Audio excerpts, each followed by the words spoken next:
অধ্যায় valuation of goodwill থেকে 2 নম্বর class. আগের ক্লাসটা মনোযোগ দিয়ে দেখে তারপরে তোমরা এই ক্লাসটা দেখো। এটাই প্রশ্ন করা হয়েছে, you are required to ascertain the value of goodwill of the business on capitalization method. Capitalization মেথডে এই ব্যবসায়ের গুডউইল অথবা সুনামটা নির্ণয় করো। আমরা আগের ক্লাসে যে মেথড সমাধান করেছি এটার নিয়ম ছিল সুপার প্রফিট মেথড, আর বর্তমানে হচ্ছে ক্যাপিটালাইজেশন মেথড। তাহলে দুই ধরনের। আগের ক্লাসে আমরা যে বেসিক আলোচনা করেছি এটা ছিল সুপার প্রফিট মেথডের। তাহলে ক্লাসের শুরুতেই আমরা ক্যাপিটালাইজেশন মেথডের নিয়মটা আজকে জেনে নেই। 3টি মেথড গুরুত্বপূর্ণ: super profit method, capitalisation method, super profit capitalisation method. আচ্ছা, তাহলে এই মেথডের নিয়মটা তোমাদের বলছি। ক্যাপিটালাইজেশন মেথডে সমাধান করার জন্য শুরুতেই বাইর করতে হয় নিট অ্যাসেটস। নিট অ্যাসেটস বাইর করার নিয়ম হচ্ছে টোটাল অ্যাসেটস থেকে আউটসাইড লাইবিলিটি বিয়োগ করলেই আমরা নিট অ্যাসেটসটা পেয়ে যাব। টোটাল অ্যাসেটস সকল সম্পত্তি, আর আউটসাইড লাইবিলিটি বলতে এখানে বোঝানো হয়েছে চলতি দায়, দীর্ঘমেয়াদী দায়, এক কথায় সকল দায়। যদি আমরা টোটাল সম্পদ থেকে সকল ধরনের দায় আউটসাইড লাইবিলিটি বিয়োগ করি আমরা নিট অ্যাসেটসটা পেয়ে যাব। আমাদের এভারেজ মেনটেনেবল প্রফিটের প্রয়োজন পড়বে। তাহলে এভারেজ মেনটেনেবল প্রফিট বাইর করার নিয়ম হচ্ছে এইটা: average profit some of year profit. বছর সংখ্যা আমরা বছরের আয় সমূহ যোগ করে বছর সংখ্যা দ্বারা ভাগ করে টাকাটা এখানে। সমন্বয় এরকম: নন ট্রেডিং ইনভেস্টমেন্টের ইন্টারেস্ট করতে হবে এখানে বিয়োগ, ডিবেঞ্চারের ইন্টারেস্ট থাকলে করতে হবে এখানে যোগ, ডেপ্রিসিয়েশন, পেড টেপ্ট এক্সপেন্স এগুলো থাকলে বিয়োগ করতে হবে। টাকা যোগ করে এটার উপরে ইনকাম ট্যাক্স বাদ দিয়ে এভারেজ মেনটেনেবল প্রফিট আমরা পেয়ে যাব। তো নিয়ম হচ্ছে এটা। ক্যাপিটালাইজ ভ্যালু বাইর করতে হবে। সূত্র হচ্ছে এভারেজ মেনটেনেবল প্রফিটকে নর্মাল রেট অফ রিটার্ন দ্বারা ভাগ করে 100 দ্বারা গুণ করলেই আমরা ক্যাপিটালাইজ ভ্যালু এখানে পেয়ে যাব। এটাই নিয়ম। ফাইনালি গুডউইল বাইর করার জন্য এই ক্যাপিটালাইজেশন মেথডে এই যে ক্যাপিটালাইজ ভ্যালু যত টাকা হবে এইটা থেকে 1 নম্বরে নিট অ্যাসেটসটা বিয়োগ করে দিবেন, উত্তর পেয়ে যাবেন। এটাই হচ্ছে ক্যাপিটালাইজেশন মেথডে গুডউইল নির্ণয় করার নিয়ম। আচ্ছা, এখন প্রশ্নটা পড়ি আর এই নিয়ম মেনে আমি সমাধানটা করছি। ক্লাসটা একেবারে ফুল স্ক্রিন করো। Following is the balance sheet of Dallas limited as on 31 December 2019। 2019 সালে 31 ডিসেম্বর তারিখে দালাস লিমিটেডের ব্যালেন্স শিট দেওয়া হয়েছে। যেহেতু ব্যালেন্স শিট দেওয়া হয়েছে তাহলে সম্পদ থাকবে, দায় মালিকানা সত্ত্ব থাকবে। এখানে গুডউইল আছে কিন্তু এর কোস্টটা দেওয়া নাই। ল্যান্ড অ্যান্ড বিল্ডিং আছে, plant and depreciation, debtor then other closing stock, সমাপনী মজুদ। আশা করছি এগুলোর বাংলা অর্থ তোমরা জানো। শেয়ার ক্যাপিটাল আছে 6 লক্ষ, জেনারেল রিজার্ভ সাধারণ সঞ্চিতি 1 লক্ষ, profit and loss account. Profit and loss account যেহেতু এটা ক্রেডিটে আছে মানে দায়ের দিকে, সুতরাং এটা হচ্ছে আয়ের উদ্ধৃত। আর যদি সম্পদের দিকে থাকতো তখন এটা হয়ে যেত ব্যয়ের উদ্ধৃত। ব্যাংক ওভারড্রাফট ব্যাংক জমাতিরিক্ত চলতি দায়ের মধ্যে পড়ে। ক্রেডিটর্স পাওনাদার চলতি দায়। প্রভিশন ফর ট্যাক্সেশন আয়কর সঞ্চিতি মানে সরকারকে কর দেওয়ার জন্য যে টাকা সঞ্চয় করে রাখা হয়েছে তার নাম আয়কর সঞ্চিতি। যেহেতু এটা সরকার পাবে এখানে আমার কোনো দায় নেই, মানে আমার এখানে কোনো অধিকার নেই, সরকার টাকাটা পাবে, সুতরাং এটা দায়। Profits earn by the company before provision for taxation for last 5 years are as follows. বিগত 5 বছরের প্রফিট এখানে দেওয়া হয়েছে 2015 থেকে 19 সাল পর্যন্ত। বর্তমানে যেহেতু 2019 সাল তাহলে কারেন্ট ইয়ার হচ্ছে 3,20,000। Provision for taxation may be made at 40%। আয়কর সঞ্চিতি এটার হার 40%। Rate of return on capital employed in similar business may be taken at 12%। সমজাতীয় কোম্পানি আয়ের হার হচ্ছে 12%, এটাকে বলা হয় NRR, normal rate of return. এবারে ক্যাপিটালাইজেশন মেথডে আমাদের গুডউইলটা নির্ণয় করতে হবে। অবশ্যই আগের ক্লাস মনোযোগ দিয়ে দেখে তারপরে তোমরা এই ক্লাসটা দেখো। শুরুতেই আমাদের বাইর করতে হবে নিট অ্যাসেটস। টোটাল অ্যাসেটস থেকে আউটসাইড লাইবিলিটি অর্থাৎ সকল দায় আমাদের বিয়োগ করে দিতে হবে। আচ্ছা, এখানে লক্ষ্য করো, এই জায়গায় আছে অ্যাসেটস, এখানে লাইবিলিটিস। তোমরা দেখতে পাচ্ছ এখানে গুডউইল আছে, কিন্তু অ্যাড কোর্স দেওয়া নেই। আমরা জানি গুডউইল অ্যাড কোর্স দেওয়া না থাকলে আসে না, এটা আমরা আনবো না। ল্যান্ড অ্যান্ড বিল্ডিং আমি 2,50,000 নিয়ে আসবো। Plant and depreciation 2,70,000, debtor দেনাদার 2,80,000, closing stock 3 লক্ষ। 4টা সম্পদ আমি এখানে পেয়েছি, 4টা সম্পদই আমাকে আনতে হবে। এখন দায় আছে এখানে দেখতে পাচ্ছি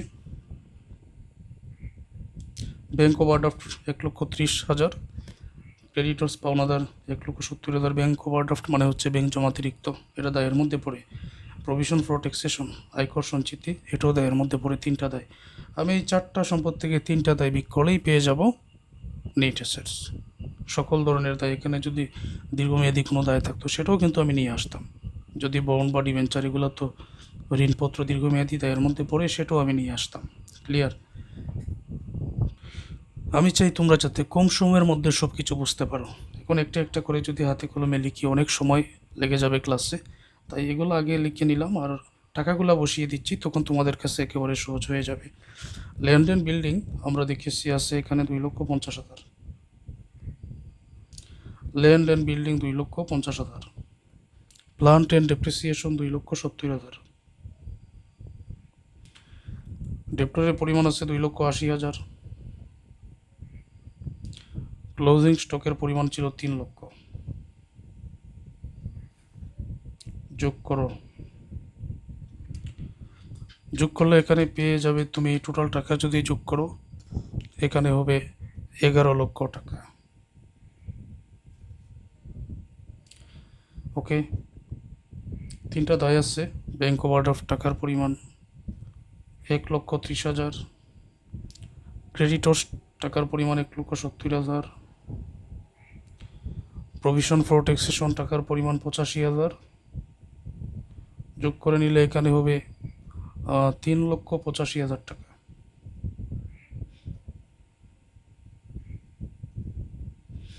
যদি আমরা এখন বিক করি, উপরের 11 লক্ষ টাকা থেকে 3,85,000 বিক করলে নেট অ্যাসেটসের পরিমাণ হবে এখানে 7,15,000।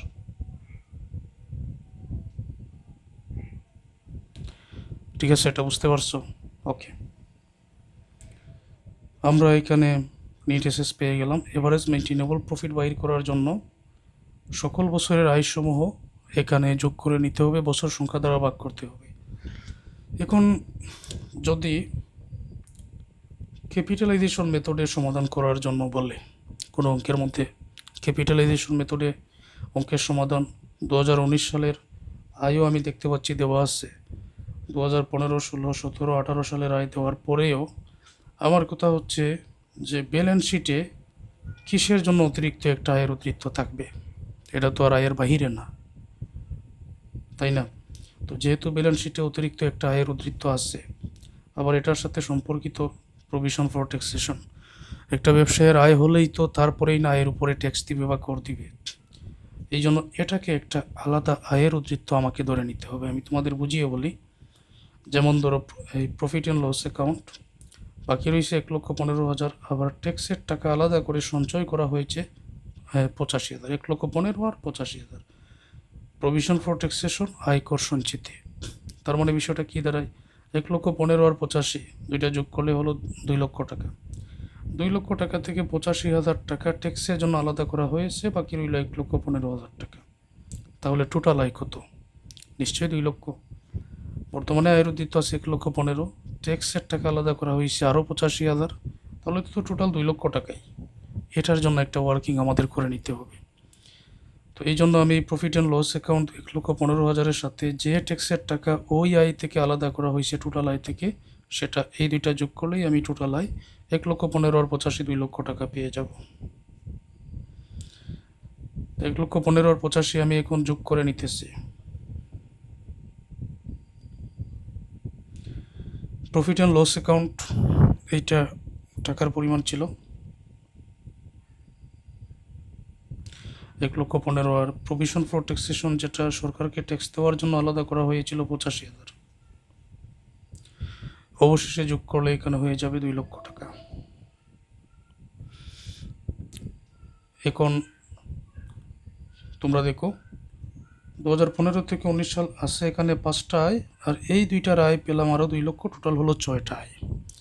আমি 2,10,000, 3,05,000, 3,00,000, 3,15,000, 3,20,000 এবং এই 2 লক্ষ আয়ের মধ্যে যোগ করে এই হলো 5টা আয়, এই হলো আরও একটা আয়, টোটাল হলো 6টা আয়। 6 দ্বারা ভাগ করব। সব আয় সমূহ একেবারে 2,10,000 থেকে শুরু করে আমি এখানে লিখে নিতেছি। তো আয়ের পরিমাণ 2,10,000 যোগ 3,05,000,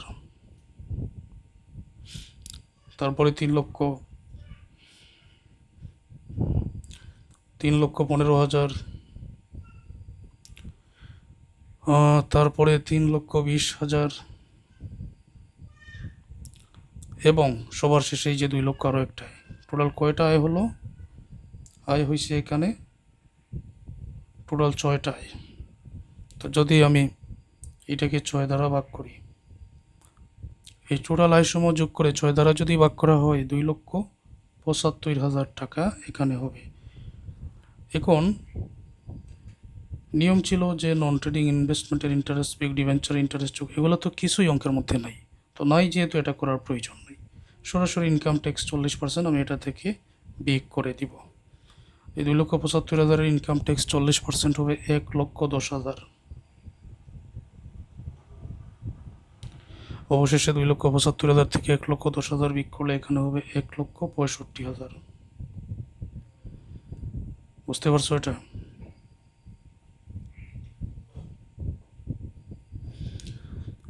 ক্যাপিটালাইজ ভ্যালু বাইর করার জন্য এভারেজ মেইনটেনেবল প্রফিটকে নর্মাল রেট অফ রিটার্ন দ্বারা ভাগ করো, 100 দ্বারা গুণ করো। গুডউইল বাইর করার জন্য capitalize value minus net assets. Okay, তো এই সূত্রগুলো আমরা অবশ্যই এভারেজ মেইনটেনেবল প্রফিট তো আমরা পেয়েছি, অঙ্কের মধ্যে নর্মাল রেট অফ রিটার্ন এটাও দেখতে হবে, নেট অ্যাসেটস পাওয়া হয়েছে 1 নম্বরে, ক্যাপিটালাইজ ভ্যালু তো এখানে। এই যে 12% যেটা, এটা হচ্ছে নর্মাল রেট অফ রিটার্ন, আর ট্যাক্স রেট তো 40% আছে, মানগুলো অবশ্যই দিচ্ছে।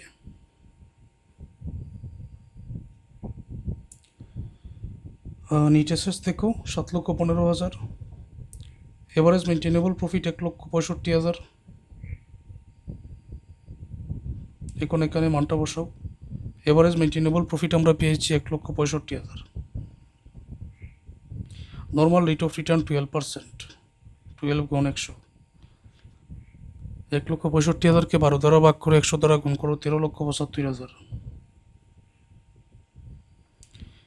গুডউইল বাইর করার জন্য ক্যাপিটালাইজ ভ্যালু 13,75,000 থেকে নেট অ্যাসেটস 7,15,000 বিয়োগ করলেই উত্তর হয়ে যায়।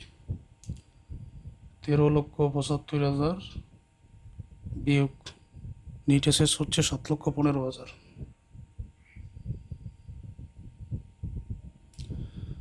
তো পাওয়া যাবে এখানে টাকার পরিমাণ উত্তর, গুডউইল হচ্ছে 6,60,000। এটাই উত্তর।